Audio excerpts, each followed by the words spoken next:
Doctor Iqbal ने अपने बेटे को एक शेर लिखा है ना कि दयारे इश्क में अपना मकाम पैदा कर। वाह। बेटे को लिखा मगर ये आलम इस्लाम के लिए है। दयारे इश्क में अपना मकाम पैदा कर, नया जमाना नए सुबह शाम पैदा कर, नया जमाना नए सुबह शाम पैदा कर। मेरा तरीक अमीरी नहीं फकीरी है, मेरा तरीक अमीरी नहीं फकीरी है। खुदी न बेच गरीबी में नाम पैदा कर, खुदी न बेच गरीबी में नाम पैदा कर। अल्लाह अकबर। आज जिस पुरफितन दौर से हम गुजर रहे हैं, कान तक वो बातें पहुंचती हैं जिसे इंसान सुनना पसंद नहीं करता। आंखों के सामने ऐसे मनाजिर आते हैं जिसे इंसान देखना नहीं चाहता। आज हालात इतने बिगड़ गए कि आखिर पाबंदी लगे तो कहां लगे, समझ में कुछ नहीं आता कि छेड़ू दास्तां कैसे, हंसाऊं तो बगावत है, रुलाऊं तो बगावत है। जिस पुरफितन दौर में हम जी रहे हैं, आखिर सवाल ये उठता है कि ये समाज बदले कैसे। हम आला हजरत के मानने वाले हैं। आला हजरत के पास 14वीं सदी में 51 उलूम थे और इस सदी में 100 से जायद उलूम है। हम सरकार गौसे आजम के मानने वाले हैं। उनके पास उस सदी में 2000 उलूम व फनून थे। आज सवाल ये उठता है, हमारी कौम ने लंगर को ही सब कुछ समझा। लंगर भी खाइए ताकि जिस्म की बीमारियां दूर हो जाएं, और बुजुर्गों के इल्म से फैज़याब होइए ताकि आपकी दुनिया भी हसीन हो जाए और आखिरत भी हसीन हो जाए। आज अल्हम्दुलिल्लाह अल्लामा मंसूर साहब किबला अशरफी तेगी ने इस जलसे को, इस ताजदारे हरम कॉन्फ्रेंस और जश्ने दस्तारे हुफाज, अल्हम्दुलिल्लाह इस जलसे को सजाने का मकसद क्या है, क्यों इतने पैसे खर्च होते हैं, आखिर इसकी वजह क्या है। अल्हम्दुलिल्लाह समाज से जहालत मिटाने के लिए इल्म चाहिए, इल्म हासिल करने के लिए दरसगाह चाहिए, दरसगाह में पढ़ाने के लिए आलिम चाहिए, आलिम बनाने के लिए फिर दरसगाह चाहिए, आलिम बनाने के लिए फिर दरसगाह चाहिए। एक साहब ने मुझसे पूछा कि आला हजरत के बारे में आपका क्या ख्याल है। मैंने कहा अगर आप मेरे ख्याल को बर्दाश्त कर पाए तो मैं पेश करूं। कहा पेश करें। मैंने कहा इस सदी में चारों तरफ जो ये इल्मी फैजान नजर आ रहा है, वो बरेली के अहमद रजा का इल्म का फैजान नजर आ रहा है। नारे तकबीर, नारे रिसालत, मसलके आला हजरत, इश्क मोहब्बत, इश्क मोहब्बत। कहा मौलाना वो कैसे। मैंने कहा आला हजरत से फैज मिला सदरुस शरिया को, सदरुस शरिया से फैज मिला हुजूर हाफिज मिल्लत को, और हाफिज मिल्लत से फैज मिल रहा है पूरे आलमे इस्लाम। लोग मदारिस बनाते हैं, दरसगाहों में पढ़ाते हैं। इस सदी से 14वीं सदी से लेकर आज तक जितने मदारिस बने, जितने लोग आलिम बने, मुफ्तियान इस्लाम बने, सारे उलमा मिलकर, सारे मदारिस मिलकर बरेली के अहमद रजा की दरसगाह से फारिग होने वाला साहब एक सदरुस शरिया का मुकाबला नहीं कर सकते। लोगों ने दरसगाहें दी हैं और लोगों ने जमातें दी हैं, आलिमों की भीड़ दी है। बरेली के रजा ने जिसे दिया है तो बिहार को मलिकुल उलमा दिया है, उत्तर प्रदेश को सदरुस शरिया दिया है, साहब मेरठ के लिए अब्दुल अली मेरठी को दिया है। जमाने की निगाहों ने देखा है बरेली के रजा ने जो दिया, जमाना आज भी साहब उसे तलाश कर रहा है। लेकिन आज मैं आपसे जो बोलने वाला हूँ, आखिर क्या बात है? आला हजरत के मानने वाले अपने मकसद में पीछे क्यों हो गए? आज हम अपने मामलात में पीछे क्यों हैं?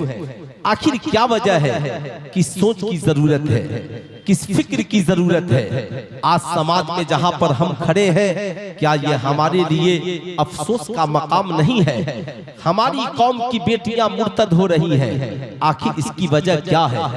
आज औलादें माँ को मार रही हैं, आखिर इसकी वजह क्या है? आज मदारिस के लिए दिलों में नफरत, आखिर इसकी वजह क्या है? मसाजिद से हमारी दूरी, आखिर इसकी वजह क्या है? इसका हल क्या है? तो सब मिलकर कहेंगे मौलाना, मसाजिद की हिफाजत के लिए मदरसों की जरूरत है, मकातिब की हिफाजत के लिए मदरसों की जरूरत है, खानकाहों की हिफाजत के लिए मदरसों की जरूरत है। मदरसे नहीं होंगे, आलिम पैदा नहीं होंगे। जब आलिम पैदा नहीं होंगे, समाज की इस्लाह कौन करेगा? कौम से अच्छी गुफ्तगू कौन करेगा? कौम को सिराते मुस्तकीम की बातें कौन बताएगा? जहां पर हम खड़े हैं, आज जमाना बातें कर रहा है, मौलाना माई लाइफ माई चॉइस, मैं अपनी जिंदगी अपनी मर्जी से जीना चाहता हूँ, वो चाहे मर्द हो, औरत हो, बच्चा हो, बूढ़ा हो। मैं आपसे पूछना चाहता हूँ, आपकी मर्जी क्या है? आप किस तरीके से अपनी जिंदगी गुजारना चाहते हैं? अगर आपको अपनी ख्वाहिशात की तकमील करनी है, तो क्या सिर्फ बुराइयों का दरवाजा ही आपकी ख्वाहिशात की तकमील के लिए खुला हुआ है? आज का इंसान कहता है, मौलाना हमारी भी तो ख्वाहिश कोई चीज है, आप लोग सिर्फ जो बातें करते हैं, हमारी ख्वाहिशों की तकमील कब होगी? सुल्तान रजा आपसे पूछना चाहता है, नाचना एक नौजवान की ख्वाहिश, गाना एक नौजवान की ख्वाहिश, शराब पीना एक नौजवान की ख्वाहिश, आवारगी एक नौजवान की ख्वाहिश, सर से दुपट्टा उतार करके चलना हमारी समाज की बेटियों की ख्वाहिश, बाप माँ की मर्जी से निकाह नहीं करना साहब समाज की बेटियों की ख्वाहिश, माँ बाप की ताजीम नहीं करना आज की औलादों की ख्वाहिश। सुल्तान रजा कहना चाहेगा, आप गंदे ख्वाहिशात के जरिया जीना क्यों चाहते हैं? अगर इस्लाम ने एक शराब को हराम किया है, तो दूध तेरे लिए हलाल जरूर है, शरबत तेरे लिए हलाल जरूर है, तेरे लिए खाना बिरयानी मुर्ग मुसल्लम हलाल जरूर है। आखिर तुम जायज तरीके से अपनी जिंदगी में इंजॉय क्यों नहीं करते?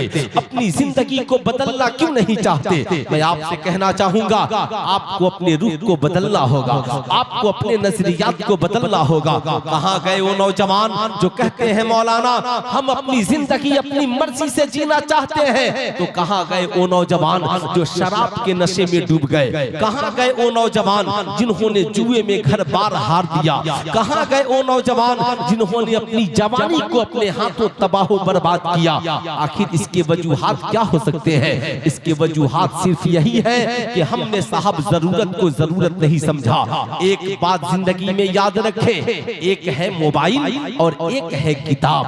आप कहेंगे मौलाना दोनों में फर्क क्या है?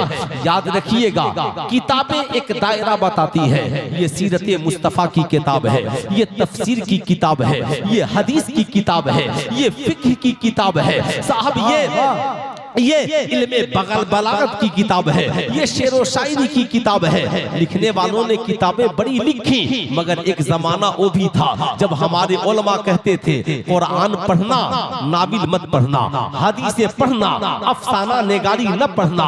याद रखना, बरेली के रजा ने कहा, बरेली के रजा ने कहा, जमाने को दर से वफा दिया, ये रजा का कलम है, जब लिखता है तो नबी की नात लिखता है, जब लिखता है तो कुरान का तर्जमा लिखता है, जब लिखता है तो हदीस का तर्जमा लिखता है, जब लिखता है तो कुरान की तफसीर लिखता है, जब लिखता है बरेली का रजा, जब लिखने पे आता है तो माँ बाप की अजमत बयान करता है, जब लिखता है तो लोगों को शराब की हुर्मत बताता है, जब लिखता है तो लोगों को मनहियात शरिया से रोकने की बात लिखता है, लिखता है तो लोगों को गलत की निशानदेही करता है, फला काम गलत है, फला काम सही है। लोगों ने कोशिशें की, बरेली के रजा ये शायरों के कलम है जो बड़े बड़े बादशाहों की शान में अशआर लिखते हैं, इनाम हासिल करते हैं। बरेली के रजा एक शेर आप आपका भी नान पारा के बादशाह की शान में हो जाए।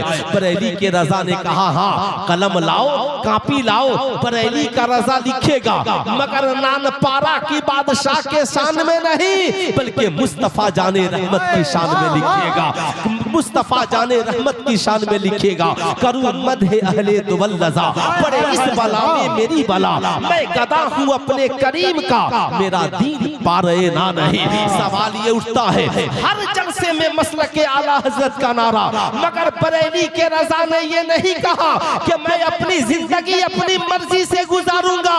बरेली के रजा ने ये कहा जान है इश्क़ मुस्तफा, रोज फजू करे खुदा, जिसको हो दर्द का मजा नाज़े दवा उठाए क्यों। बरेली के रजा ने कहा जिंदगी मेरी हो और सीरत आमिना के लाल का हो, आंखें मेरी हो हया रसूलुल्लाह की हो, सोऊं मैं मगर तरीका आमिना के लाल का हो।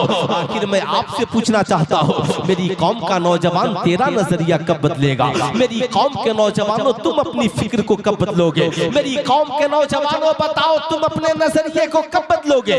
आपसे मैं पूछना चाहता हूँ, याद रखिएगा आप साहब कुरान कहता है तिबयानन लिकुल्ले शैइन, हर चीज का रोशन बयान कुरान में मौजूद है। अल्लाह अकबर। आज मुसलमानों को सारी दुनिया में सारी दुनिया में मुसलमानों को लंबी लंबी रातें मोबाइल पे गुजारने के लिए वक्त है मगर कुरान पढ़ने के लिए वक्त नहीं है। एक है जरूरत और एक है ख्वाहिश। जरूरत गरीबों की भी पूरी हो जाती है और ख्वाहिशें बादशाहों की भी पूरी नहीं होती। हजारों ख्वाहिशें ऐसी कि हर ख्वाहिश पे दम निकले, बहुत निकले मेरे अरमा फिर भी कम निकले। एक इंसान गरीब है, पैदल चलता है, सोचता है साइकिल मिल जाए, साइकिल मिल गई सोचता है मोटरसाइकिल मिल जाए, मोटरसाइकिल मिल गई सोचता है फोर व्हीलर हो जाए, फोर व्हीलर हो जाए सोचता है अब जरा लग्जरियस कार हो जाए। साहब जैसे जैसे मिलती चली गई ख्वाहिशें बढ़ती चली गई। इंसान कब्र की आगोश में चला जाएगा। ख्वाहिशें न मर्दों की पूरी होंगी, ख्वाहिशें न औरतों की पूरी होंगी। याद रखिएगा मगर जरूरत किसी की रुकती, जरूरत किसी की रुकती नहीं है। एक गरीब शख्स है बीमार पड़ गया, पैसा इलाज के लिए नहीं है। इमाम साहब को पता चला, मौलाना मंसूर साहब को पता चला, कहा ए बस्ती वालों अपने गांव का एक इंसान है, बड़ा नेक है, माली एतबार से कमजोर है, बीमार पड़ गया है, अच्छे इलाज की जरूरत है, क्या ही अच्छा होता हम सब मिलकर उसका इलाज करा देते। पैसे एक नहीं थे, पूरे बस्ती वालों ने जमा होकर उसका इलाज करा दिया। जरूरत गरीबों की भी पूरी हो जाती है मगर ख्वाहिशें बादशाहों की भी पूरी नहीं होती। अगर आज हमारी कौम की बेटियां ख्वाहिशों की तकमील के लिए गलत चैनलों का इस्तेमाल कर रही है, आज हमारी कौम के नौजवान सिर्फ गंदे ख्वाहिशात की तकमील के लिए यूट्यूब पे साइट बनाएंगे, हुस्न का मुजाहरा होगा, नाचेंगे गाएंगे, न जाने क्या क्या बनाएंगे। हो सकता है मेरा चैनल चल जाए, मैं करोड़पति बन जाऊं। आज साहब जो ही मोबाइल खोलिएगा बड़े बड़े जिसे आप दुनियावी स्टार कहते हैं, कोई साहब गेम का प्रचार कर रहा है, ड्रीम 11 का प्रचार, लूडो छक्का का प्रचार, क्रिकेट का प्रचार, कहा हमने करोड़ों कमा लिया। एक साहब मिले मुझसे कहे मौलाना मेरा घर का एक लड़का पागल हो गया। मैंने कहा वजह, कहा मौलाना साहब उसने मोबाइल के जरिया ये सोचा कि मैं करोड़ों कमाऊंगा मगर पता चला करोड़ों उसके बर्बाद हो गए, तबाही उसकी जिंदगी में पहुंच गई। मैं आपसे कहना चाहूंगा याद रखिए अपनी ख्वाहिशात को समेटिए।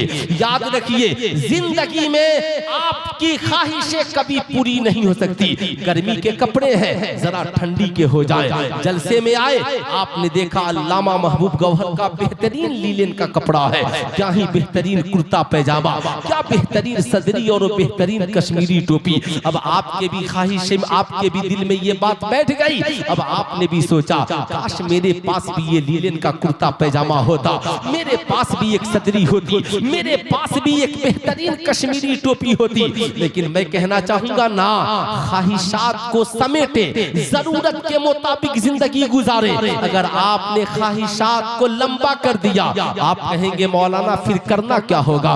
यही वजह है, सिर्फ ख्वाहिशात की वजह से बेटा बाप का दुश्मन बना, ख्वाहिशात की वजह से बीवी शौहर की दुश्मन बन गई, ख्वाहिशात की वजह से भाई भाई का दुश्मन बन गया, ख्वाहिशात की वजह से औलादे माँ बाप की दुश्मन बन गई, ख्वाहिशात की वजह से हम एक दूसरे के दुश्मन बन गए, ख्वाहिशात की वजह से। कुरान ने कहा नहन नफ्सा अनिल हवा फइन्नल जन्नता हियल मावा, जिसने अपने आप को ख्वाहिशात से रोक लिया तो ये जन्नत की बहारें उसी के लिए है। मैं आपको बताना चाहूंगा, ख्वाहिशें सिर्फ एक ही जगह पूरी होंगी। आप कहेंगे उस जगह का नाम क्या है? या उसी जगह का नाम जन्नत है। जन्नत में ख्वाहिशें सबकी पूरी हो जाएंगी, जन्नत में कोई टेंशन नहीं होगा, किसकी ख्वाहिश पूरी नहीं होगी। अभी आप जलसे में बैठे हैं, आपने सोचा एक कप बेहतरीन कॉफी मिल जाए, दूध है तो कॉफी नहीं, कॉफी है तो चीनी नहीं, अगर सारी चीजें मिल गई तो आग नहीं है तो बनाने वाला नहीं। मगर जन्नत में न कॉफी बनाने का टेंशन, न सेब तोड़ करके लाने का टेंशन, ख्वाहिश हुई और खा लिया। ऐ मेरी कौम का नौजवान, सारी दुनिया में जाने का तू प्रोजेक्ट बना रहा है, प्लानिंग कर रहा है। गर्मी की छुट्टी आएगी, पूरा परिवार मद्रास जाएंगे, दिल्ली जाएंगे, लाल किला जाएंगे, कश्मीर की वादी में जाएंगे, फला जगह जाएंगे, बड़ा सुकून मिलेगा, आत्मा को शांति मिलेगी, बड़ा दिल को इत्मीनान मिलेगा।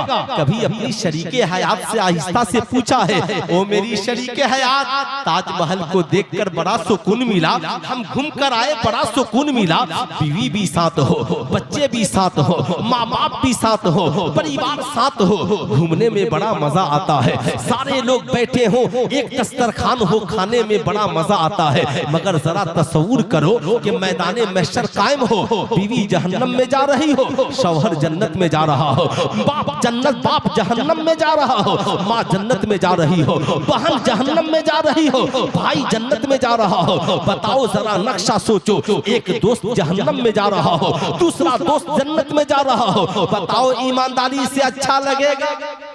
अरे हाथ उठाकर बोले आप लोगों को अच्छा लगेगा? कितने लोगों को अच्छा नहीं लगेगा? जरा हाथ उठाइए तो। आप सबको अच्छा नहीं लगेगा? आप ईमानदारी से बताइए। ताजमहल जाने का प्लान आपने बनाया, साहब लाल किला जाने का प्लान आपने बनाया, सारी दुनिया में जाने का प्लान आपने बनाया। कभी आपने अपने घर के लोगों को जन्नत में ले जाने का प्लान बनाया? कभी जन्नत में जाने का प्रोजेक्ट तैयार किया? कभी आपने अपने घर वालों से कहा माँ कितना अच्छा होता तू भी जन्नत में होती, मैं भी जन्नत में होता?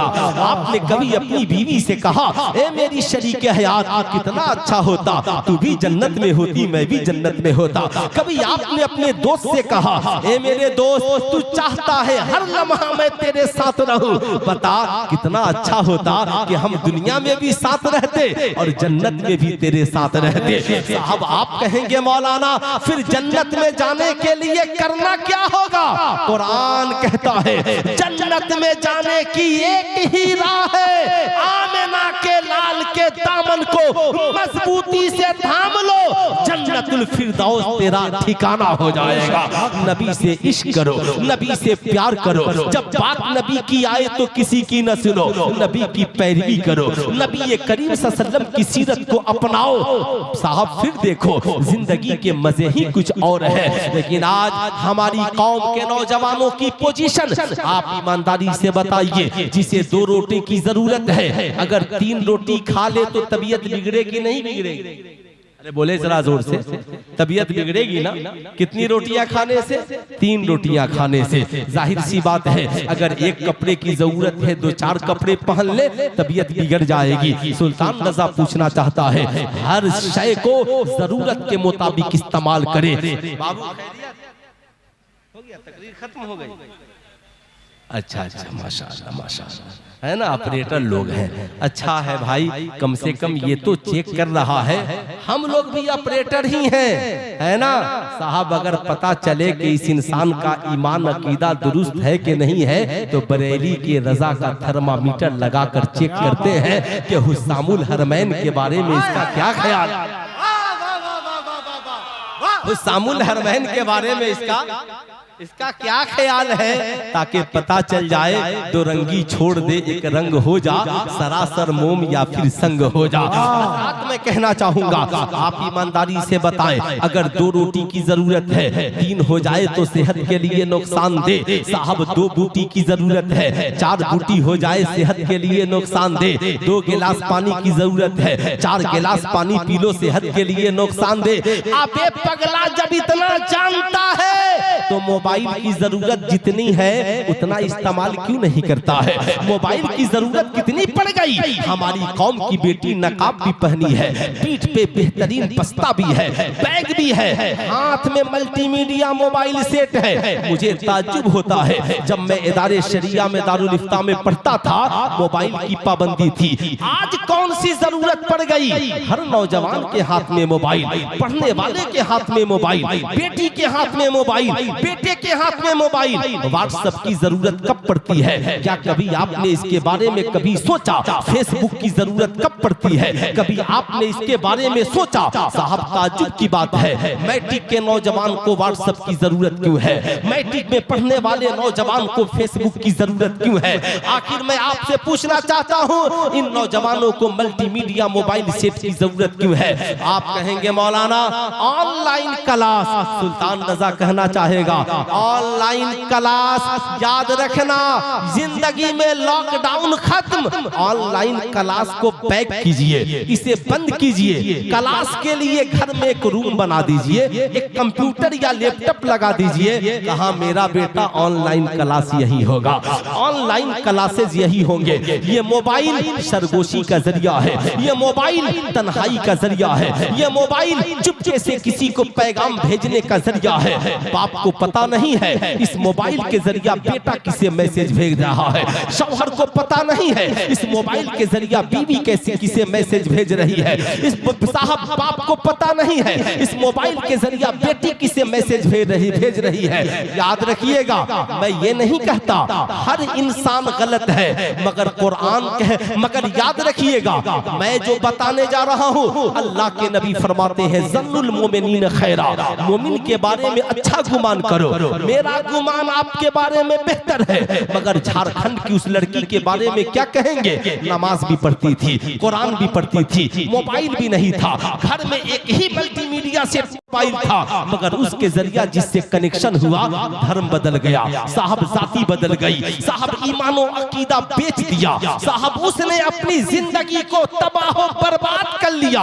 साहब ये एक मोबाइल ही तो है। मैं आपसे पूछना चाहता हूँ, ऐ मेरी कौम का नौजवान, जरा सीने पे हाथ रखकर सोच, जहाँ पे गैर खड़े हैं आज वहाँ आपकी तादाद कितनी है। आप सिर्फ आज जाइए और अपनी बस्ती में मुहासबा कीजिए कि आपकी बस्ती में कितने बच्चे IPS अफसर हैं, आपकी बस्ती में कितने बच्चे अच्छे डॉक्टर हैं, आपकी बस्ती में कितने बच्चे अच्छे आलिम और अच्छे हाफिज हैं। मैं सिर्फ उधर की बात नहीं करता, तो आपको पता चलेगा यार, अच्छा मोबाइल तो है, अच्छा खाना तो है, अच्छा मकान तो है, अच्छा लिबास तो है, मगर डॉक्टर है मगर अच्छा नहीं है, इंजीनियर है मगर बावकार नहीं है। साहब हमारे पास मशीनरी नहीं है। आप ईमानदारी से बताएं, ईमानदारी से बताओ मेरी कौम के नौजवानों, बताओ बिहार पुलिस में हमारी तादाद कितनी है, उत्तर प्रदेश पुलिस में हमारी तादाद कितनी है, आर्मी में हम कितने हैं, SSB में हम कितने हैं। हर रोज बिहार सरकार बहाली निकाल रही है, सेंट्रल गवर्नमेंट बहाली निकाल रही है। आपके रिजल्ट की पोजीशन क्या है। आज हर घर में मोबाइल है। मैं अपनी कौम के आने वाले नौजवानों से पूछना चाहता हूँ, कल 1 तारीख है और 1 तारीख से इंटर का इम्तिहान है। इंटर के इम्तिहान में कामयाबी हासिल करने के लिए बताओ नौजवानों ने कितने ग्रुप बनाए हैं। आपके मोहल्ले में नौजवान नौजवानों ने कितने ग्रुप बनाए कि ये ग्रुप सिर्फ इम्तिहान की तैयारी के लिए है कोई गांव में नौजवान जिसने नौजवानों को इस बात की तबलीग की हो कि हम सब मिलकर एक ग्रुप बनाते हैं ताकि वहां पर कम से कम हम इंटर के मुश्किल सवालात को हल कर सके। आप कहेंगे मौलाना ताज्जुब की बात है, आपने सिर्फ ऑनलाइन ही को समझा।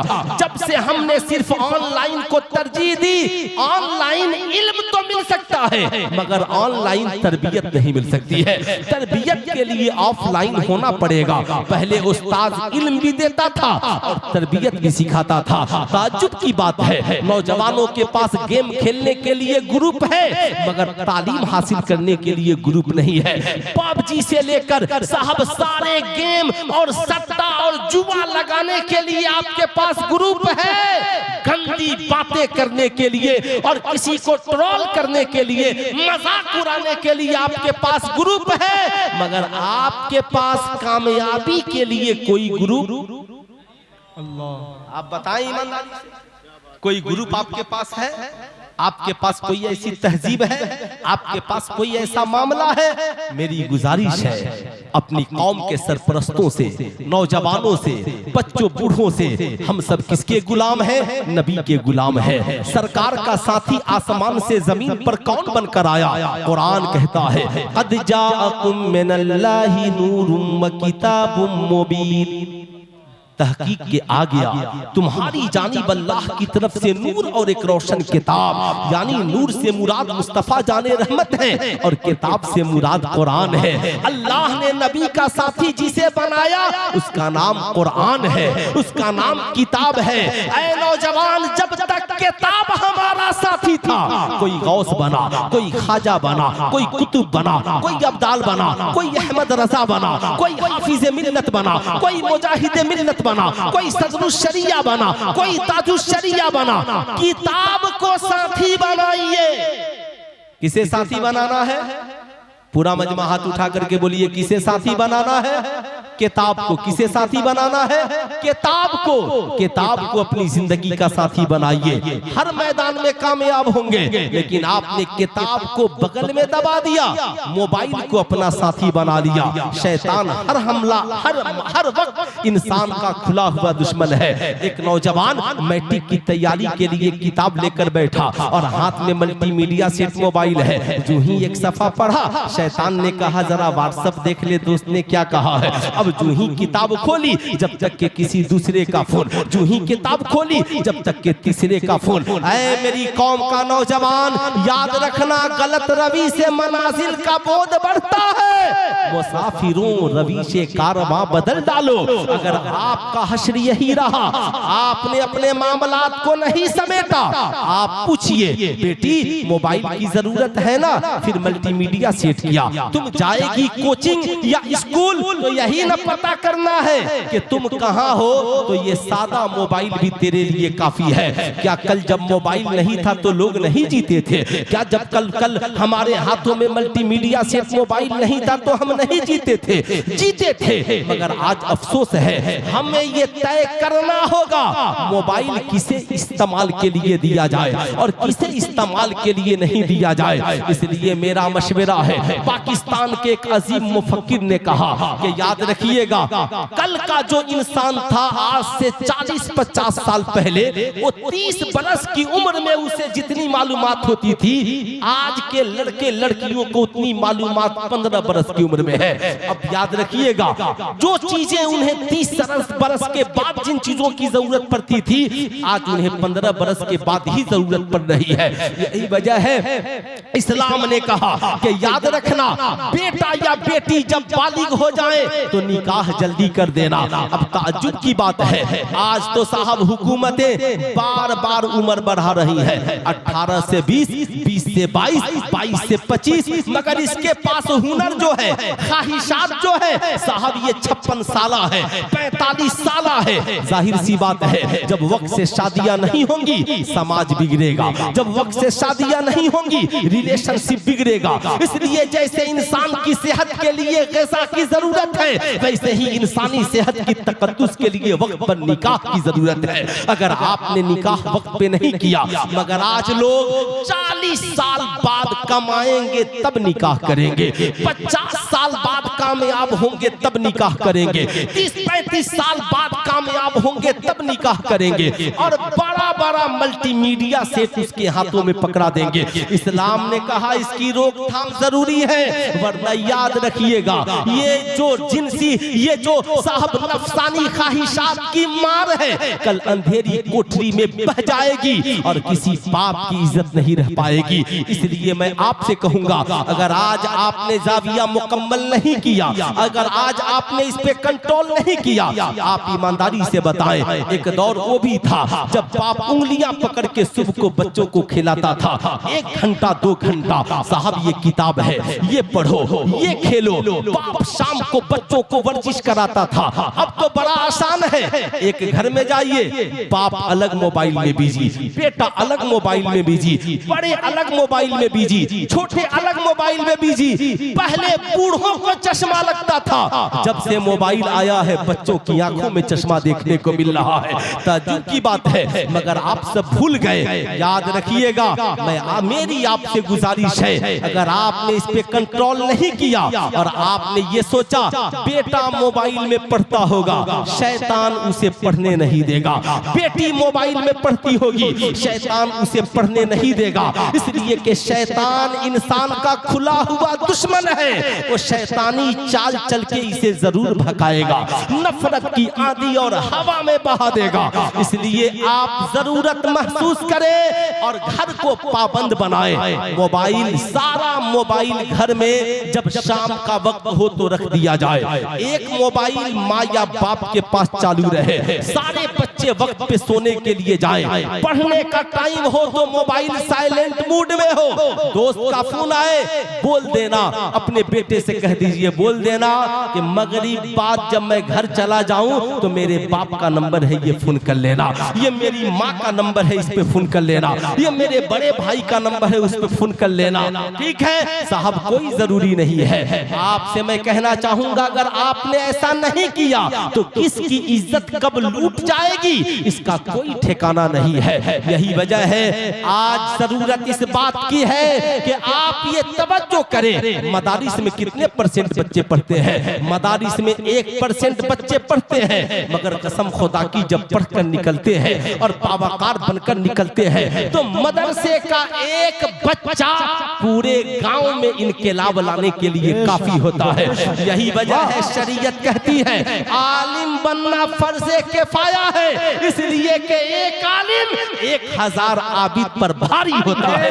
एक आलिम 1000 आबिद पर भारी होता है, मगर 1000 आबिद का एक आलिम की सोहबत में रहना जरूरी है। न जाने कब अकीदा खराब हो जाए, न जाने कब ईमान खराब हो जाए, न जाने कब अमल खराब हो जाए। इसलिए सुल्तान रजा कहना चाहेगा, आज जब बात मदरसों की आती है ना, लोग समझते हैं मदरसा इसी का नाम है, शाबान आए तो कुरान खानी कराओ, शाबान आए तो माँ के नाम से तीजा और 40वां कुरान खानी करा लो, बस इसी का नाम मदरसा है। मैं कहूँगा नहीं, जिसने इमाम अहमद रजा खान को पैदा किया उसका नाम मदरसा है, जिसने मुफ्ती आजम हिंद को पैदा किया उसका नाम मदरसा है, जिसने हाफिज मिल्लत को पैदा किया उसका नाम मदरसा है, और जिस अल जामियतुल अशरफिया ने न जाने कितने बच्चों को बावकार बनाया और इस मुल्क में डॉक्टर, इंजीनियर, प्रोफेसर तक बना करके पहुंचाया, साहब उसी का नाम मदरसा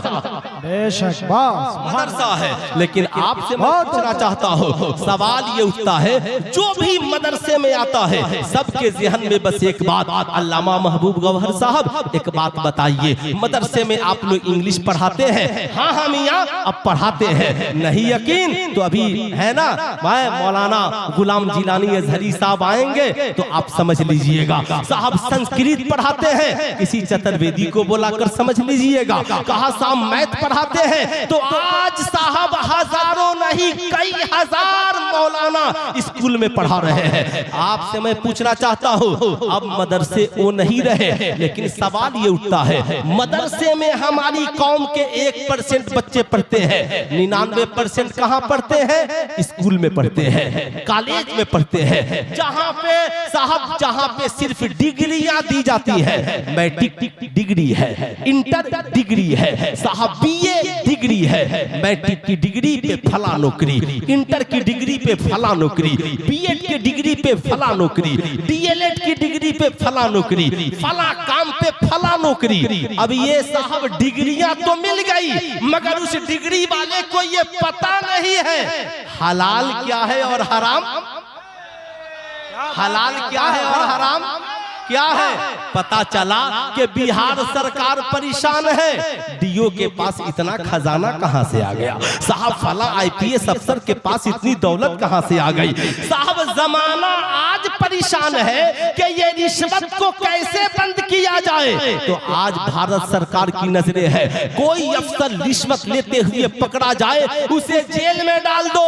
मगर 1450 बरस पहले, सबसे पहले इस दुनिया में जिसने इस नजरिए को पेश किया कि रिश्वत लेना हराम है, ये नजरिया इस जमीन पर आलम इंसानियत के लिए किसी और ने नहीं दिया, बल्कि आमिना के लाल ने दिया है, मुस्तफा जाने रहमत ने दिया है।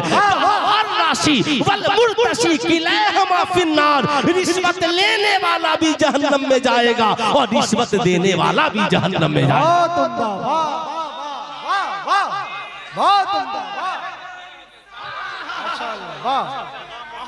बहुत उम्दा, नारे तकबीर, नारे रिसालत, अज़मत इस्लाम, रिफात इस्लाम, शौकत इस्लाम। असल में आज अल्लामा महबूब गौहर साहब ने जो मिजाज दिया, बिल्कुल नया मिजाज है ना, और बिल्कुल नया मिजाज दिया। अब जरा और आगे बढ़िए, ये डिग्री वाले सिर्फ जहां जहां पहुंचे फसाद हुआ, खल्फसाद हुआ। अभी आपने यूपीएससी और बीपीएससी के शिक्षक शिक्षिकाओं के काले करतूत को सुना है। साहब टीचर है, आप पढ़ाने के लिए गए हैं, आप आदर्श पुरुष हैं, इश्क लड़ाने के लिए स्कूल में नहीं गए हैं। जब पढ़ाने वाला इश्क लड़ाने वाला हो जाएगा तो पढ़ने वालों के लिए आदर्श पुरुष कैसे बनेगा। अगर आदर्श पुरुष इंडिया में किसी को देखना हो तो बरेली के अहमद रजा को देखिए, जिनके शागिर्दों को देखेंगे तो कभी मुस्तफा जाने रहमत की याद आएगी, कभी गौसे आजम की याद आएगी। आपसे मैं कहना चाहूंगा आखिर इसकी वजह क्या है। चूंकि ये सब डिग्री होल्डर है, इन्हें पता ही नहीं है पेशाब करने का तरीका क्या है, जहां चाहा खड़े होकर पेशाब कर लिया। इन्हें पता ही नहीं है पानी पीने का क्या तरीका है, जहां चाहा वैसे ही मामला जमा दिया। अब साहब इन्हें पता ही नहीं है क्या हलाल है और क्या हराम है। कभी माँ को मारा, कभी भाई को मारा, कभी भाई से बेईमानी, कभी माँ से बेईमानी। ऐसा काला करतूत जिस विभाग में गए उसी विभाग को लूट खसोट कर बर्बाद कर दिया। लेकिन आइए मैं आपसे कहना चाहूंगा, पूरी दुनिया को बर्बादी से बचने का नजरिया सबसे पहले जिस बादशाह ने दिया था उस बादशाह का नाम हजरत उमर इब्ने खत्ताब है ना, और उन्हें ये नजरिया मुस्तफा जाने रहमत ने दिया। आप ताज्जुब करेंगे, तू समझ नहीं रहा है, सिर्फ जज्बात में बोल रहा, इधर आके बैठ, है ना। इसलिए अभी तो खड़े खड़े खाना पीना मना है, इधर आके बैठो, आज के बाद बैठ कर खाना, है ना। गौर से सुनिएगा, आज अगर कोई सिर्फ एक गांव का मुखिया हो जाए तो बेहतरीन स्कॉर्पियो होनी चाहिए, बेहतरीन एकदम लीलन का व्हाइट कुर्ता पैजामा होना चाहिए, बेहतरीन रायबन का चश्मा होना चाहिए। भले वो रिश्वत के पैसे की स्कॉर्पियो क्यों नहीं हो, घूस के पैसे की स्कॉर्पियो क्यों नहीं हो, रंगदारी के पैसे का राइबन का चश्मा क्यों नहीं हो, लेकिन चश्मा पहन कर इतरा रहा है। अब साहब वो फिर विधायक बन जाए तो शान मत पूछिए, अगर एमपी एमएलए बन जाए तो फिर मत पूछिए, अगर किसी मुल्क का प्रधानमंत्री बन जाए तो साहब जॉर्ज डब्ल्यू बुश से भी जाकर कभी पूछिएगा, डोनाल्ड ट्रंप से भी जाकर कभी पूछिएगा, कभी कभी इन बादशाहों से पूछिएगा। साहब इनके पास एक मुल्क की हुकूमत मिली ना तो जमीन पर अकड़ कर चलने लगे। अल्लाह ने कहा इन्नल्लाह ला युहिब्बुल मुतकब्बिरीन, बेशक अल्लाह तकब्बुर करने वालों को पसंद नहीं करता, नहीं करता। साहब थोड़ी सी ताकत मिली अपने आप को सुपर पावर समझने लगे। उन सुपर पावर को पता नहीं है। नमरूद ने भी सोचा था इब्राहिम खलीलुल्लाह के सामने सुपर पावर बन जाऊंगा, आग लगा दी, कहा इसी आग में खलील तुझे भी जला दूंगा, तेरे मिशन को जला दूंगा, तेरे दीन को जला दूंगा, तुझे जला दूंगा। आग लगा दी और साहब हजरत इब्राहिम खलीलुल्लाह को उठवाकर आग में डलवा दिया।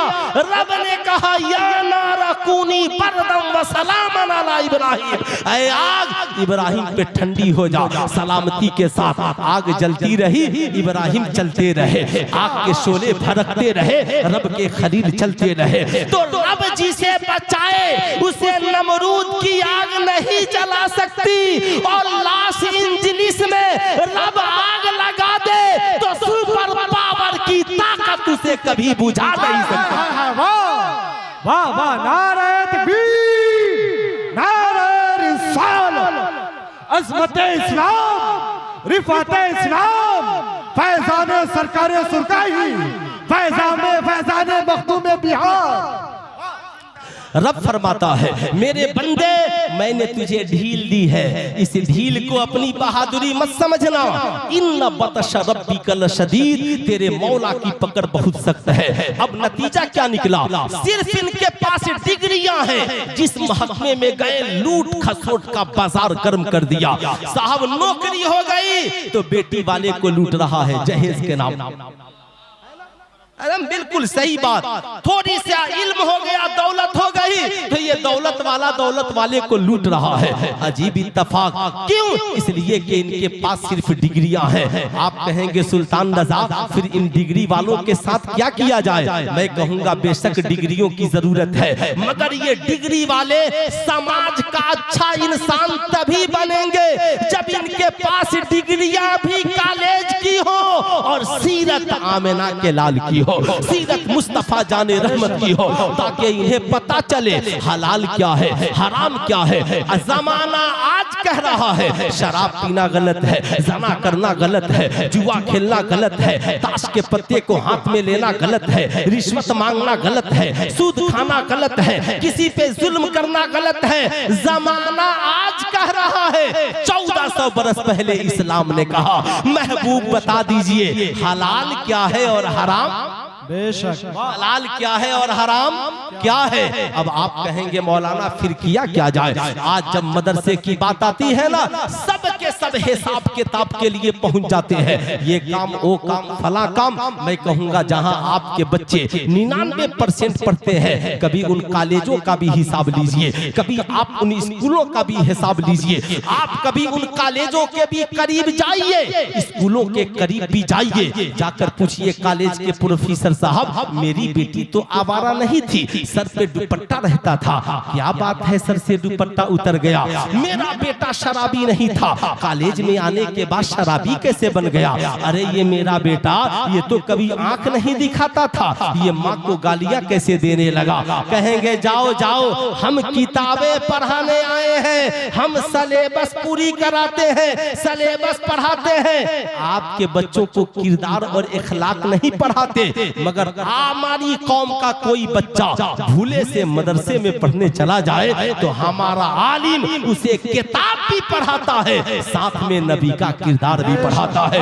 हमारी कौम की बेटियां अगर मदरसे में पढ़ने चली जाएं, हमारी आलिमा उसे किताब भी पढ़ाती है और साथ में सैयदा खातून जन्नत का किरदार भी पढ़ाती है। आज सबसे बड़ी हमारी कमजोरी ये रही, आज पूरे इंडिया में साहब क्रिश्चियनों की तादाद बड़ी मुख्तसर है, मगर हर बड़े शहर में उसके अपने स्कूल है कि नहीं है? अरे बोलिए है कि नहीं है? क्रिश्चियन के स्कूल में क्या उसके भजन के अलावा दूसरे का भजन होता है? बोलिए ना जरा, नहीं होता। क्रिश्चियन 2% हर बड़े शहर में उनका स्कूल, मगर आपकी तादाद इतनी है, आपका अपना इस्लामिक मॉडल स्कूल क्यों नहीं है? आप मत बनाइए इंटर तक बीए तक, कम से कम इस्लामिक मॉडल प्ले स्कूल तो एक बनाइए, जहां कौम का हर बच्चा बच्ची ईमान अकीदे की हिफाजत के साथ अपनी इज्जतो आबरू और हलालो हराम को तो समझ सके। आप ईमानदारी से बताएं क्यों नहीं बनाते? आखिर इसकी वजह क्या है? आपने इसके बारे में कभी कोई फैसला क्यों नहीं किया? आपसे मैं पूछना चाहता हूँ, चकबिक्की में इतना बड़ा इदारा दारुल उलूम है ना, मदरसा कादरिया गुलशने मदीना, ये इतना बड़ा इदारा चला रहा है, मगर आपकी सोच बड़ी महदूद है। आप सोचते हैं छोड़ो, ज़कात फितरा रमजान में दे देंगे, 10-20 गरीब बच्चे होंगे वो पढ़ लेंगे।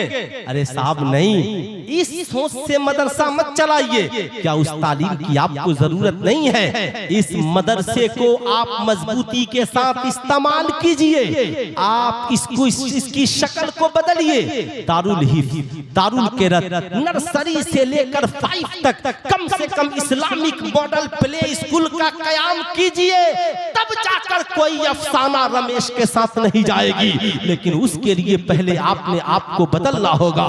दिल के फफोले जल उठे सीने के दाग से, और घर को आग लग गई घर के चिराग से। जब आपके पास अपना एजुकेशन पॉइंट नहीं होगा, आपकी बेटियां मैट्रिक पास करने के लिए गैरों के इंस्टीट्यूट में जाएंगी। जब आपके पास अपना कोई साहब हुनर प्रोग्राम नहीं होगा, तो आपकी बेटियां गैरों के हुनर प्रोग्राम, गैरों के इंस्टीट्यूट में सीखने के लिए जाएंगी।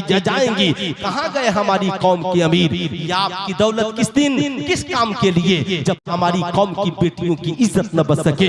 आपकी ये सरबत किस काम के, जब ये कौम की बच्चियों के काम ना आ सके? आप ईमानदारी से बताइए, हम जितने मुसलमान यहाँ पर बैठे हैं, हमारे घरों में ज़कात की रकम ईमानदारी से कितने लोग निकालते हैं? इस्लाम ने एक सिस्टम दिया, निजाम दिया कि तुम नहीं कुछ कर सकते तो कम से कम अपने माल में जो 2.5% गरीबों का हक है, कम से कम यार इसे तो ईमानदारी से निकाल दो। आप ईमानदारी से बताएं, अगर हर बस्ती में 100 घर है और 100 घर में 100 औरतें हैं, तो कौन ऐसी औरत होगी जिसके पास 1-2 लाख का जेवर नहीं होगा? अब आप बताएं ईमानदारी से, अगर 1 लाख का जेवर है तो 2,500 रुपए ज़कात बनते हैं कि नहीं बनते हैं? आप 100 औरतों के ज़कात जोड़ लीजिए। अगर साहब 4 औरतें हैं, 4 औरतें होंगी तो 400 औरतें हो जाएंगी। फिर आपके पास LIC के ज़कात। आप कम से कम अपनी जिंदगी में कुछ करने को सोचिए। तो मैं कहता हूँ, अगर एक बस्ती के लोग मेहरबान हो जाए तो एक इल्मी किला चलाया जा सकता है साहब, एक इल्मी माहौल बनाया जा सकता है। आखिर हर घर से पैसे स्कूल कॉलेज में खर्च हो रहे हैं, मगर आपका अपना कोई इस्लामिक मॉडल स्कूल नहीं होता, आपके पास अपना कोई एजुकेशन पॉलिसी नहीं है। मैं कहूंगा इन उलमाए किराम के साथ और दानिशवराने कौम के साथ आपकी एक जहदी होनी चाहिए, और कौम की बच्चियों को कैसे बचाया जाए, कौम के नौजवानों को कैसे बताया जाए, इस मुल्क की सभ्यता और मोहब्बत भरा जो माहौल है, इसे बिगड़ने से कैसे बचाया जाए। हमें 2-4 कदम इसके लिए चलना होगा, हमें 2-4 कदम इसके लिए बढ़ना होगा। आप ईमानदारी से बताएं, हम इस समाज में, जिस समाज में जीवित और जिंदा हैं, बताएं ईमानदारी के साथ, अगर आज हम जहां पर खड़े हैं, हमारी कौम के नौजवानों की पोजीशन क्या है? बेचारा सभी हम लोग, हमारे यहाँ हाल ये है, रात को बेहतरीन बिरयानी खाएगा, सुबह को 10 बजे तक सोएगा, जवान है, उस वक्त तक कमाने के लिए नहीं जाएगा जब तक के माँ बाप उस पे नाराज नहीं हो जाए। जवानी सोकर गुजार देगा और जाकर बुढ़ापे में कहेगा मौलवी साहब ताबीज लिख दीजिए, कोई काम नहीं बनता है। मैं कहूंगा गैरों के महल्लों से गुजरो, पूरा खानदान सुबह के वक्त सड़कों पे दौड़ता हुआ नजर आ रहा है और आपकी औलाद सोई हुई है। इस्लाम ने कितना अच्छा फार्मूला दिया, ऐशा की नमाज पढ़कर सो जाओ और फजर से पहले उठ जाओ। जो कौम ऐशा बाद सोए और फजर से पहले उठकर नमाज पढ़कर दौड़ने वाली हो जाए, बताओ जिंदगी में उसे कामयाबी से कोई रोक सकता है? अरे बोलिए, ईमानदारी से कामयाबी से कोई रोक सकता है? ऐ नौजवानों, अपने मुस्तकबिल को टारगेट करो। हमें मुस्तकबिल में बनना क्या है? अगर आपने अपने मुस्तकबिल को टारगेट में नहीं गुजारा, आज मुसलमानों की पोजीशन ये है, अल्लामा महबूब गौहर साहब के 4 बूढ़े भाई गांव में हैं, तो साल में कभी एक दूसरे को सलाम, बोलिए गलत बोल रहा हो? बूढ़े लोगों का हाल, जवान छोड़िए ना, बूढ़े भाई है ना 4, कभी मुलाकात हो तो सलाम भी एक दूसरे को नहीं करते, कभी एक दूसरे से मोहब्बत से बात नहीं करते। मगर आज यहूदियों का हाल ये है, हमारे यहाँ पोजीशन इतनी खराब, कि अगर हमारा कोई भाई कोई काम कर रहा है ना, अगर हमारी भी वैसी कोई दुकान है तो हम सोचते हैं यार इसने मेरे कंपटीशन में खोल लिया, अरे मौलाना साहब टेंशन मत लीजिए उसका नहीं चलेगा। अगर हमारा कोई भाई स्कूल खोल ले तो हम कहते हैं जाने दीजिए उसने खोला है, अरे उसने भी खोल लिया तो हम खुश नहीं होते कि चलो अच्छा हुआ हम अकेले थे, हमारा एक और भाई मिल गया, दोनों मिलकर काम करेंगे। कम से कम हमारे बस्ती में एक स्कूल में तो सारे बच्चे नहीं आ सकते, जब हमारे यहाँ एडमिशन भर जाएगा तो मैं बाकी बच्चों को उसके यहाँ भेज दूंगा। यही हाल मदरसों का भी है। अगर एक मदरसा किसी बस्ती में है और दूसरी बस्ती में कोई इदारा खुल जाए तो दूसरे गांव के लोग मुंह नाक फुलाने लगते हैं। मैं कहता हूं मुंह नाक फुलाइए मत, खुश होइए कि कम से कम बोझ उठाने वाला एक और हमारा भाई मिल गया है। यहूदियों की हालत ये कि उनका एक ही कैंपस और 10 बिजनेस एक ही जगह, एक काउंटर पर बैठे हैं। अगर एक माल बिक गया ना किसी का तो उस माल को पैक करना है और सब फ्री बैठे हैं तो सब मिल जाए और मिलकर सब पैक कर रहे हैं। क्यों भाई आपका ये बिजनेस नहीं है का? खाली बैठे हैं, भाई को सहारा दे रहे हैं। भाई को ये इखलाक तो आपका न था, ये किरदार तो आपका न था। आप दूसरे को सहारा देते, आप दूसरे की पोजीशन को मजबूत करते, आप दूसरे को तैयार करते। मैं आपसे कहूंगा नफरत की आंधियों को मिटाइए, मोहब्बत की आंधियों को चलाइए, इन मदारिस को मजबूत कीजिए, ये सोचकर मजबूत कीजिए। मदारिस होंगे तो आलिम पैदा होंगे, आलिम पैदा होंगे तो एक तहरीक चलेगी और तहरीक चलेगी तो समाज बदलेगा। हम बदलेंगे, अपने मिजाज को बदलिए। और मेरी कौम के नौजवानों, मोबाइल की दुनिया से अपने आप को आजाद करो, किताब की दुनिया में कदम रखो, नमाजों की पाबंदी करो। ऐशा की नमाज पढ़कर जब नींद नहीं आए ना, आज मार्केट में सबसे ज्यादा डिप्रेशन की गोलियां बिक रही हैं। छोटे छोटे बच्चे डिप्रेशन में, नौजवान लड़के लड़कियां डिप्रेशन में, नींद नहीं आ रही है। नींद की गोलियां खाकर सोने वाला ऐशा की नमाज पर नींद की गोलियां खाने की जरूरत नहीं पड़ेगी। दिल बेचैन हो तो रुदो सलाम पर नींद की गोलियां खाने की जरूरत नहीं पड़ेगी। मैं तो कहता हूं मैट्रिक इंटर में पढ़ने वाला नौजवान रात को नींद ना आए ना, अपनी किताब लेकर पढ़ते हुए लेट जा, 10 मिनट में तुझे नींद आ जाएगी। सुबह को उठकर फज्र की नमाज पर सड़कों पे दौड़, इतना दौड़ और जिंदगी को टारगेट बना। डॉक्टर बनना है लग जा, इंजीनियर बनना है लग जा, प्रोफेसर बनना है लोगों से मापदंड लेकर के लग जा। आज हमारी आदत ये भी बुरी है, हम बाप हैं, हमारे पास 2 औलादे हैं। मान लीजिए मेरा बेटा मदरसे में पढ़ता है, मैंने कहा चलो आ गया मदरसे से, मैंने कहा बाबू तैयार हो जाओ, अल्लामा महबूब गौहर साहब के घर चलते हैं। गए, कहा हजरत ये जरा मेरा बेटा है, मदरसे में पढ़ता है, जरा इसका जायजा लीजिए किस लायक है। आप कभी टेस्ट नहीं लेते ना, तो आप लें, जरूर लें। हजरत ने कहा हाँ ये लड़का पढ़ तो रहा है, ठीक है, ज़हीन है, ऐसा करे इसे ये पढ़ लेना तो हजरत मौलवी के बाद DLED करा दे, इधर इसका रुझान है, BPSC की तैयारी करा दे। उसके बाद ये लड़का शेर व शायरी की भी शौक रखता है तो साहब इसे शायर भी बना दे। चलिए ये लड़का खिताबत का शौक रखता है, खतीब बना दे।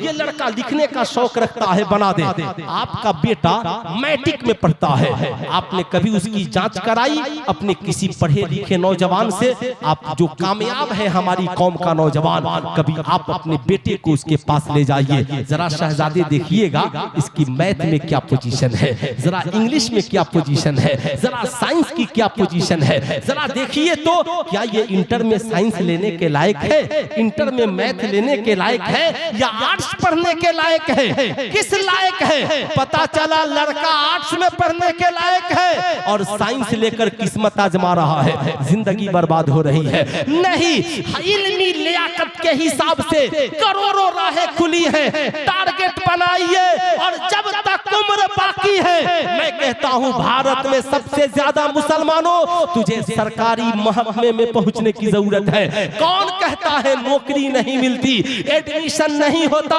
अल्लामा महबूब गौहर साहब से पूछिए, मेहनत करके देखिए, सड़क पे इतना दौड़ो कि जिस्म पे वर्दी भी सरकारी हो और कमर में रिवाल्वर भी, समझ गए ना, कमर में रिवाल्वर भी और हाथ में कलम भी। अरे जोर से बोलिए भाई, हाथ में कलम भी। अब वो दौर नहीं है कि बम बारूद चलाइएगा, तलवार चलाइएगा, अखाड़ा में लाठी भाजिएगा, तो जाइए भाजिए लाठी, है ना? वो दौर नहीं रहा। महबूब गौहर साहब का नाम अखाड़ा में लाठी भाजने की वजह से हुआ। अरे बोलिए, अब तकरीर में क्या करूं, है ना? डॉक्टर फसीह साहब किबला है हजरत के इलाके के, इंडिया में इतने बड़े पोस्ट पर हैं, क्या वो मुहर्रम में तलवार भाजते थे? बोलिए ना ईमानदारी से, मुहर्रम में ढोल बजाते थे? नहीं। क्यों? आपसे मैं पूछना चाहता हूँ, हुजूर ताजुश शरिया को पूरी दुनिया ने माना, ताजुश शरिया के हाथ में तलवार थी या बरेली के रजा का कलम था? अरे बोलिए ना, क्या था? ऐ नौजवान बता, तेरे हाथ में क्या होना चाहिए? कलम। हाथ उठाकर बोले हाथ में क्या होना चाहिए? पूरा मजमा हाथ उठाकर बोले हाथ में क्या होना चाहिए? कलम। एक हाथ में कलम और एक हाथ में किताब। मगर हाल क्या है, कितने नौजवान हाथ उठाए, कलम क्या पहनेगा, इसके हाथ में तो सिखों का कड़ा है। कितना जमीर आपका गिर गया। सरकार की सुन्नत सजाने में शर्म आती है और कड़ा पहनने में कोई शर्म नहीं आती। शबे बरअत की रात आने वाली है, बस है ना? माशाअल्लाह माशाअल्लाह। इजाजत है 10 मिनट बोलूं कि तकरीर खत्म कर दूं? इजाजत है आप लोगों की? जरा दोनों हाथों को उठाकर बोल दें या रसूल अल्लाह, और जरा प्यार से बोल दें या हबीब अल्लाह। अच्छा एक बात बताइए, फैजान पाने के लिए हम लोग कहाँ कहाँ जाते हैं? जाते हैं ना भाई, अजमेर शरीफ, बरेली शरीफ, बगदाद शरीफ, कलियर शरीफ, देवा शरीफ, कालपी शरीफ, और मस्जिद में भी जाते हैं फैजान ही पाने के लिए। बुजुर्गों की बारगाह में जाइए, फैजान मिलता है। बेशक जाना चाहिए, फैजान मिलता है, मगर जाने का कोई जरिया नहीं हो तो क्या फैजान नहीं मिलेगा? बोलिए, मिलेगा कि नहीं मिलेगा? मिलेगा ना। हजरत अवैस करनी कर्न में है और सरकार मदीने में, सरकार मदीने में है, मुलाकात ना हो सकी। क्यों? इसलिए कि माँ की खिदमत करते रहे। किसकी खिदमत करते रहे? पूरा मजमा हाथ उठाकर बोले, किसकी खिदमत करते रहे? माँ की खिदमत करते रहे। माँ ने दुआ कर दी, मौला मेरा अवैस तेरे हबीब की मोहब्बत में मस्त रहता है, मैं भी मस्त रहती हूँ, फैजान जारी हो जाए। जमाने की निगाहों ने देखा, अल्लाह के नबी ने कहा, उमर मेरे विसाल के बाद ये जुब्बा ले जाकर मेरे अवैस को कर्न में देना और कहना मेरी उम्मत की बख्शिश के लिए दुआ करे। सुल्तान रजा कहना चाहेगा, फैजान यहीं से जारी हो जाएगा। आप दिल से माँ की खिदमत में लग जाए, बाप की खिदमत में लग जाए, भाई बहन की खिदमत में लग जाए, उलमा की खिदमत में लग जाए, बीवी बच्चों की खिदमत में लग जाएं, यकीन के साथ खिदमत में लग जाएं, फिर देखे कमाल। शबे बरअत की रात आने वाली है, आने वाली है ना शबे बरअत की रात। ये किस कौन महीना चल रहा है? शाबान का। शबे बरअत की रात आने वाली है। शबे बरअत की रात बख्शिश की रात, मगफिरत की रात, जहन्नम से छुटकारे की रात। मगर कुछ लोग ऐसे हैं जिनकी उस रात में भी बख्शिश नहीं होगी। नंबर 1 माँ बाप का नाफरमान। कौन? माँ बाप का। नंबर 2 दायमी शराब पीने वाला, हमेशा शराब पीने वाला। नंबर 3 जानी, जो जना करने से तौबा न कर ले। नंबर 4 एहसान करके एहसान जताने वाला, है ना। इनकी बख्शिश नहीं। इसलिए मैं आपसे कहूंगा, आप नमाज पढ़ने जाते हैं ना, आप रोजा रखते हैं, हज करते हैं, ज़कात करते हैं, नेकियां करते हैं, रमजान का महीना भी आने वाला है, उससे पहले अपनी बूढ़ी माँ को राजी कर ले, अपने वालिद को राजी कर ले, अपने मामलात को दुरुस्त कर ले। ऐसा ना हो कि शाबान का महीना आया और दिल महबूब गौहर साहब, मौलाना मंसूर साहब है ना, इन बुजुर्गों का दुखाया और माफी फेसबुक पे मांग रहे हैं, है ना। दिल इनका दुखाया, दिल माँ बाप का, भाई का दुखाया और माफी फेसबुक पे जिन लोगों को मेरी जात से तकलीफ पहुंच गई हो वो मुझे माफ कर दे, मगर एक बार भी माँ से माफी नहीं मांगता, एक बार भी बाप से माफी नहीं मांगता। मैं कहूंगा मेरी कौम के शहजादों, इस्लाम कहता है जिसका तूने दिल दुखाया है पहले उससे माफी मांग, जब वो मान जाएगा तो रब भी मान जाएगा, रब भी मान जाएगा। अल्लाह अल्लाह। रमजान का मुबारक महीना आने वाला है, उससे पहले साहब शबे बरअत की रात जब आए ना, उससे पहले शराबी है शराब से तौबा कर ले, जुआरी है जुआ से तौबा कर ले, जानी है जना से तौबा कर ले, किसी को आपकी जात से तकलीफ पहुंची हो उससे मामलात साफ सुथरे कर ले। और रमजान का मुबारक महीना आने से पहले रमजान की तैयारी कर ले। अब साहब हमारे यहाँ तैयारी क्या है? हमारे यहाँ तैयारी साहब अपना सिर्फ अपनी तैयारी करते हैं हम। हाँ देख लो सेवई है, ये है वो है, जो ही दस्तरखान बिछा 10 किस्म के फल फ्रूट, सेल्फी ली और कहाँ डाल दिया? फेसबुक पर। क्या बात है, सेल्फी ली और फेसबुक पर। इबादत में दिखावा जायज नहीं है, फेसबुक पे न डाल। अल्लाह ने दिया है ना तो चुपके से गरीबों के दस्तरखान पे डाल, चुपके से गरीबों के दस्तरखान पे डाल दे। आप कहेंगे मौलाना पता कैसे चलेगा फला गरीब है? मैं कहूंगा बड़ी आसानी से पता चल जाएगा। कहा पता कैसे चलेगा? साहब समाज में 2 किस्म के लोग हैं, एक वो जो दर मांगते हैं और एक वो जो बड़े खुददार होते हैं। डॉक्टर इकबाल के इस शेर पे अमल करते हैं, मेरा तरीक अमीरी नहीं गरीबी है, मेरा तरीक अमीरी नहीं फकीरी है, खुदी न बेच गरीबी में नाम पैदा कर। प्यासे रहेंगे मगर मांगेंगे नहीं, भूखे रहेंगे मगर मांगेंगे नहीं, सिला हुआ कपड़ा पहन लेंगे मगर मांगेंगे नहीं। आसान तरीका है। आप अपने बेटे से कहिए बेटा जरा चचा के घर जाना और कहना कि आज मेरे घर एक सेब की जरूरत है ना। अब आपका बच्चा पहुंचा, कहा चचा एक सेब चाहिए। साहब गरीब था ना, कहेगा शहजादे माफ करना आज मेरे घर सेब नहीं है। बेटा आ गया, क्या हुआ? कहा सेब नहीं है। नो टेंशन, सेब लाओ, पॉलीथिन में डालो, अनार लो, फल डालो, चुपके से भेजवा दो। गरीब का दिल भी नहीं दुखा, काम भी बन गया। आप चाहते हैं ना कि आपके रोजे मकबूल हो, साहब दिखाने की जरूरत नहीं है। साहब जब एक फाहिशा औरत जंगल से गुजर रही हो और कुत्ते को प्यास लगे पानी पिला दे तो खुदा उसकी खताओं को माफ कर देता है। तो जो बंदा किसी रोजादार को इफ्तार करा दे खुदा उसे कितना माफ करेगा। हम लोग सिर्फ बुजुर्गों के मानने वाले हैं। हिंदुस्तान के सबसे बड़े वली का नाम हजरत ख्वाजा गरीब। अरे हाथ उठाकर बोले हजरते ख्वाजा गरीब, हजरते ख्वाजा गरीब। आज कुछ लोग जानते हैं कि शायद ख्वाजा गरीब नवाज है ना, सिर्फ उन्होंने मुर्दे को जिंदा कर दिया, जोगी जयपाल को उड़ा दिया, खड़ाऊ को उड़ा दिया। ये सारी करामतें बाद में है। इतने बड़े जबरदस्त तालीम के जब उनके उस्ताद हरम में लेकर पहुंचे और हजरत ख्वाजा गरीब नवाज ने इल्मे तफसीर बयान करना शुरू किया तो उलमाए हरम ने कहा हुजूर मोइनुद्दीन को कुछ दूर दिन छोड़ दीजिए ताकि अरब के उलमा इनके इल्म से फैज़याब हो जाए। वाह वाह, नारे तकबीर, नारे रिसालत, फैज़ाने गरीब नवाज। इतने बड़े आलिम, इतने बड़े जबरदस्त तालीम। हजरत ख्वाजा गरीब नवाज ईद का दिन है। किसका दिन है?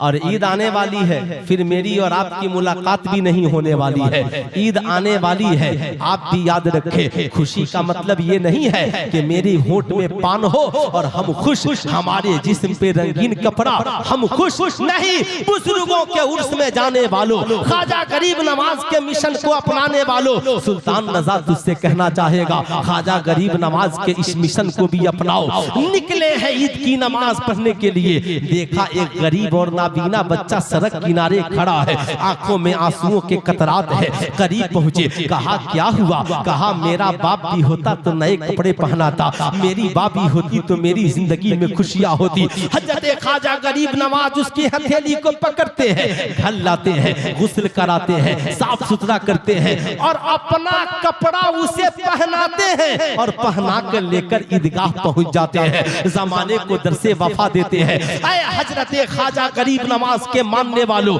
ईद का बहुत सुनहरा मौका आने वाला है। जब तेरे घर ईद आए ना, 5000 का जींस पहनने की जरूरत नहीं है, 19000 का जूता पहनने की जरूरत नहीं है। मेरी कौम की माओ बहनों, तुम भी सुन रही हो तो सुनो, 5000 का लहंगा और 5000 का कपड़ा और 5000 के ड्रेस पहनने की जरूरत नहीं है। पता करो मेरे मोहल्ले में कौन गरीब है जिसके पास कपड़ा नहीं है।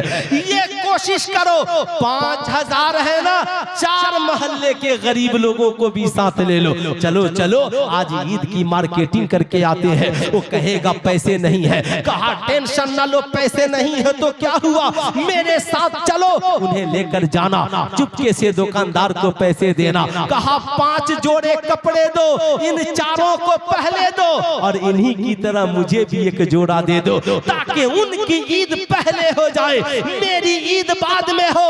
उनकी ईद तो एक दिन की होगी, मगर उनकी दुआओं से तेरा पूरा साल ईद में बदल जाएगा। पूरा साल ईद में बदल जाएगा, उनकी दुआएं मिलेंगी, जिंदगी ईद में बदल जाएगी। इसलिए मेरी गुजारिश है आपसे, आप 2 काम जरूर करें। एक तो ये रमजान का मुबारक महीना आने वाला है, ज़कात की पाबंदी का अहद कर ले, गरीबों का हक है, पहुंच करके रहे।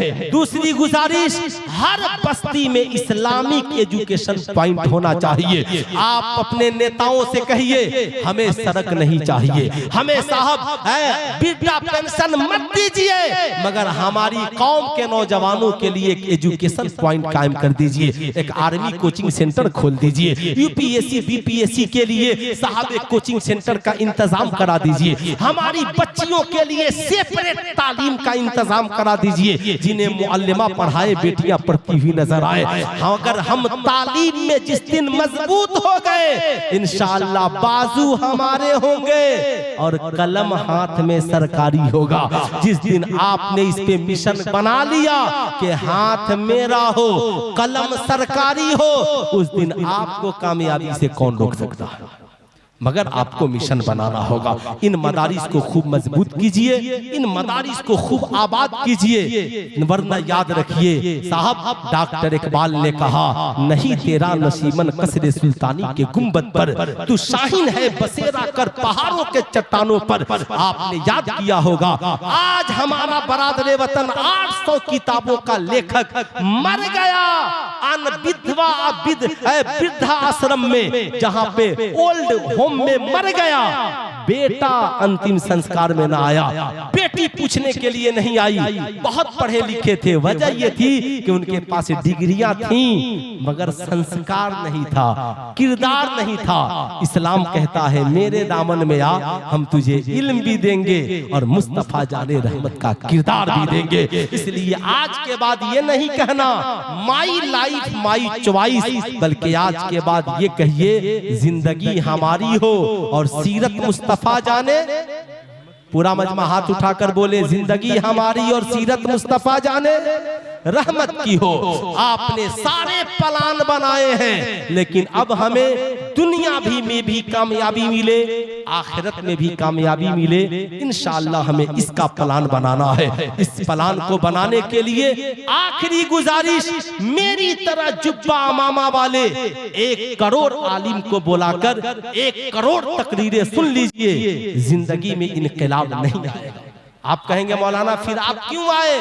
इनकलाब तब आएगा जब आप अपने इलाके के इन आलिमों का सही इस्तेमाल कीजिए, इन आलिमों का सही इस्तेमाल कीजिएगा, वरना लाखों जलसे खर्च होंगे। आप मुझे 500 मत दीजिए, ले जाइए, मगर जब आपका संडे का दिन आए ना तो अपनी बस्ती के इमाम साहब अच्छे किसी अच्छे आदमी से राब्ता कीजिए, हजरत आधे घंटे का वक्त मेरे घर दे दीजिए, काम क्या करना का दीन सीखना है। कहा ठीक है, आप अपने घर में साहब औरतों को पर्दे में आप खुद बैठ जाइए। आलिम साहब आ गए, इस्तकबाल, बैठाइए, चाय पिलाइए। हजरत अच्छा बताइए क्यों बुलाया है? कहा हजरत इसलिए बुलाया है ताकि आज हमें ये बता दीजिए मर्द के वुजू करने का तरीका क्या है और औरतों के वुजू करने का तरीका क्या है। अब उसमें दूसरों को शामिल मत कीजिए। एक दिन सीख लिया, दूसरी छुट्टी का दिन आया, औरतों के नमाज पढ़ने का तरीका मर्दों के। फिर छुट्टी का दिन आया, माँ बाप पे बच्चों का हक और बच्चों के ऊपर माँ बाप का हक। फिर छुट्टी का दिन आया, सास ससुर के ऊपर बहू का हक और बहू के ऊपर सास ससुर का हक। आप ये छोटे छोटी इन बातों को छोटी मत समझिएगा और इग्नोर मत कीजिएगा। मैं कहता हूँ ये 20,000 का लिफाफा साहब कुछ नहीं है। इन आलिमों की खिदमत कीजिए और इनके वक्त का सही इस्तेमाल कीजिए। याद रखिएगा, अगर हमने दुनिया को ही सब कुछ समझ लिया है तो आपका बेटा मेटा मैट्रिक पढ़ सकता है, इंटर पढ़ सकता है, आपकी बेटी बीए पढ़ सकती है, मगर कब मुर्तद होगी ये पता नहीं चलेगा। आपका बेटा कब शराबी बन जाएगा ये पता नहीं चलेगा। कुरान कहता है याद फसअलू अहल ज़िक्र इन कुंतुम ला तालमून, अगर तुम नहीं जानते हो तो जानने वालों से पूछो।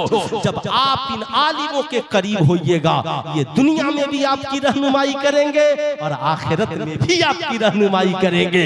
इसलिए आलिमों से करीब होइए, तब ये बताएंगे शराब पीना हराम, जना करना हराम, जुआ खेलना हराम।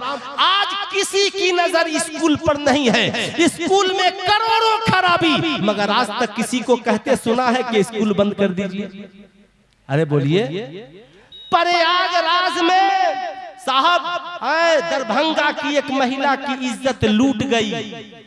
क्यों लूट गई साहब? जाहिर सी बात है, हम तो सिर्फ नारा लगाते हैं ना, बेटी बचाओ बेटी पढ़ाओ, और ये जितने मीडिया वाले कोई गलत फहम से मत लगाइएगा। इसलिए कि साहब आपके दिल में नफरत है, मोहब्बत नहीं। आप तो किसी औरत की इज्जत को इज्जत समझते नहीं, तो जब किसी की इज्जत को इज्जत नहीं समझिएगा तो कुंभ क्या दरिया के अंदर भी इज्जत चली जाए। मगर इज्जत को इज्जत समझिएगा औरंगजेब आलमगीर की तरह, तो शकुंतला बनारस में होगी और इब्राहिम कोतवाल को औरंगजेब आलमगीर जैसा बादशाह टुकड़ों में फाड़ कर रख देगा। इसलिए कि औरंगजेब के पास नजरिया जात धर्म का नहीं था, नजरिया था बेटी किसी की हो मगर इज्जत हमारी, इज्जत हमारी। आपने इज्जत को इज्जत समझना छोड़ दिया, आज बड़ा अफसोस होता है। आज इसलिए इस साहब है वो क्या कहते हैं, मैं आईना हूँ दिखाऊंगा दाग चेहरे का, जिसे बुरा लगे वो सामने से, है ना, जिसे बुरा लगे वो सामने से।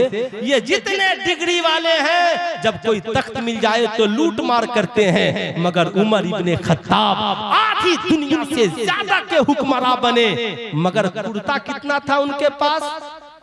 एक कितना कुर्ता था? एक रोज जुमा के दिन खुतबा देने आने में 5 मिनट की देरी हो गई ना, तो आधी दुनिया से ज्यादा के हुक्मरान थे। जब आए ना तो सहाबा ने पूछ दिया उमर 5 मिनट की देरी क्यों? तो उमर इब्ने खत्ताब की आंखों में आंसू आ गए। कहा आंसू आ गए, रो पड़े। कहा मेरा राज खुल गया। कहा क्या हुआ? कहा उमर के पास एक ही कुर्ता था और आज मेरी बीवी ने धुल दिया था, मैं इसे सूखने का इंतजार कर रहा था।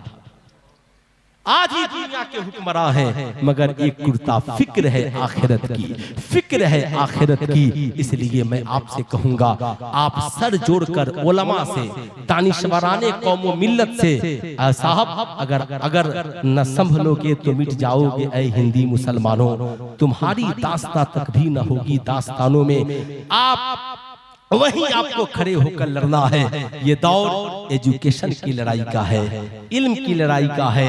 हर रोज अखबार में कंपटीशन निकल रहा है। 23,000 की भर्ती है, 40,000 की भर्ती है। वही तो आपका असल कंपटीशन का मैदान है। साहब इखलाको वफा के साथ, इस्लामी तालीमात के साथ अपने आप को इल्मी मैदान में इतना ऊंचा कीजिए, रिजल्ट निकले ना, एक एक पन्ना आपके नाम से भर जाए। लेकिन शर्त यह है हमारी तैयारी पूरी हो, हमारी तैयारी मुकम्मल हो। बुजुर्गों ने तालीम की राह में कितनी मेहनतें की, आखिर हम क्यों नहीं करते? इसलिए बुजुर्गों का मिशन ये नहीं है सिर्फ लंगर खाओ और खा करके सो जाओ। बुजुर्गों का मिशन ये है लंगर खाओ, इस नियत से खाओ जिस्म में जाए तो बीमारी दूर हो जाए, कल्ब में जाए तो कल्ब पुरनूर हो जाए, है ना। ये जिंदगी का मिशन बनाए। ये मदारिस इस्लामिया अल्हम्दुलिल्लाह ये अजीमुशान इदारा, इसका हर हाल में ख्याल रखें। अल्लामा मंसूर साहब किबला का खूब खूब साथ दे, इस इदारे को ऊंची उरूज तक पहुंचाए। मालिक व मौला की बारगाह में दुआ है अल्लाह रब्बुल इज्जत हमें